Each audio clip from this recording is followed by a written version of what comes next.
চরম নিরাপত্তাহীনতায় দিন কাটাচ্ছেন গাইবান্ধার ফুলছড়ি উপজেলার চরাঞ্চলের ৩ ইউনিয়নের বাসিন্দারা। ৫ আগস্টের পর থেকে এসব এলাকায় নেই পুলিশি নিরাপত্তা। এতে বেড়েছে অপরাধমূলক কাজ, সেই সাথে বর্ষার পানি বাড়লেও ডাকাতির আতঙ্কে এলাকার মানুষ। ফুলছড়ি তদন্ত কেন্দ্রের নির্মাণ কাজ শেষ হলেও সেটি এখন পর্যন্ত চালু না হওয়ায় দুশ্চিন্তায় এলাকাবাসী। মুস্তাফিজুর রহমানের প্রতিবেদনে বিস্তারিত।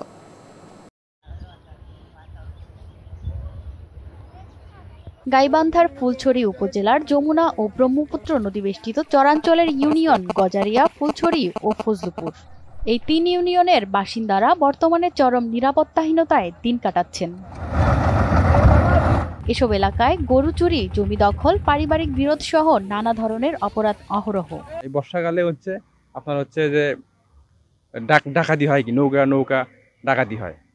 তো এই নৌকা ডাকাতি হয়, এর সুবিধার্থে এসসি মহোদয়ের কাছে, ডিসি মহোদয়ের কাছে আমাদের দাবি, এই ফুলছড়িতে ওই ৫ই আগস্টের আগে যে পুলিশ চলে গেছে, এখন যে পুনরায় আবার এখানে ফুলছড়িতে পুলিশ পাঠায়।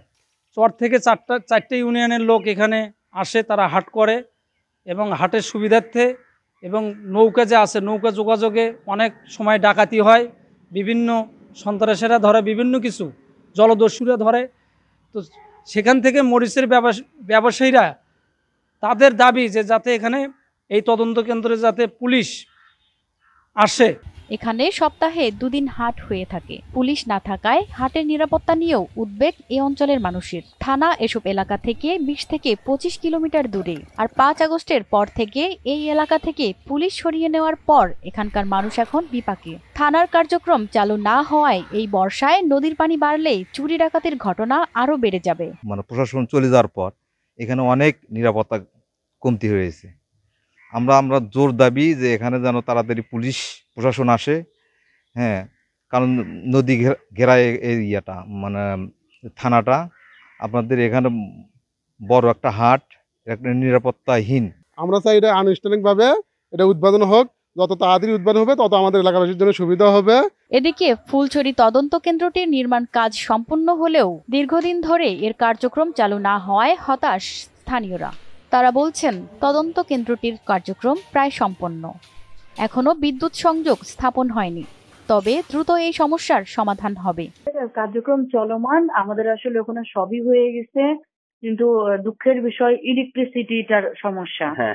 আপনি তো বোঝেন, ইলেকট্রিসিটি না থাকলে তো আসলে আমার ফোর্স রেখে তাদেরও তো একটা নিরাপত্তার ব্যাপার আছে, তাদেরও কার্যক্রমের ব্যাপার আছে। ওখানে আমার একটা অস্ত্রাগার হবে, তাহলে সেখানে তো নিরাপত্তা গুলা না দিতে পারলে ঠিক মতো অব দ্য ফোর্স নিয়ে করতে পারবো না। আমি আজকে নিজেও যে পল্লী বিদ্যুৎ যে আছেন, জিএম সাহেব আছেন, ওনার সাথে কথা বলেছি। উনি এখনো কোনো ফিডব্যাক দেননি, তবে আমি আশা করছি ইনশাল্লাহ জুলাই থেকে, সম্ভবত ইনশাল্লাহ জুলাই কোন একটা সময় আমরা এটা চালু করতে পারবো। নদী ভাঙন, দুর্গম যোগাযোগ ব্যবস্থা, নানা সামাজিক সমস্যা এবং অপরাধ প্রবণতার কারণে এই চরাঞ্চল ঝুঁকিপূর্ণ হিসেবে পরিচিত। তদন্ত কেন্দ্র চালুর দাবি জানিয়ে আসছেন। যদিও ভবন ও অবকাঠামো প্রস্তুত, তবুও জনবল ও আনুষ্ঠানিক উদ্বোধনের অভাবে কেন্দ্রটি এখনো অকার্যকর।